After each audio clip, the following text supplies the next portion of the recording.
Go. This is a tutorial on how to make a chicken farm. Hope you enjoy. So this is a whatever. This is a basic chicken farm that I came up with. Now I don't need to do these steps as I just decided to do.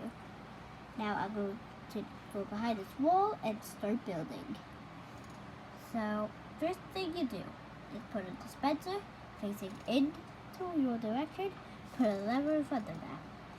Now you shift and place nine bar on top of that dispenser, and then you do this.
And we're done.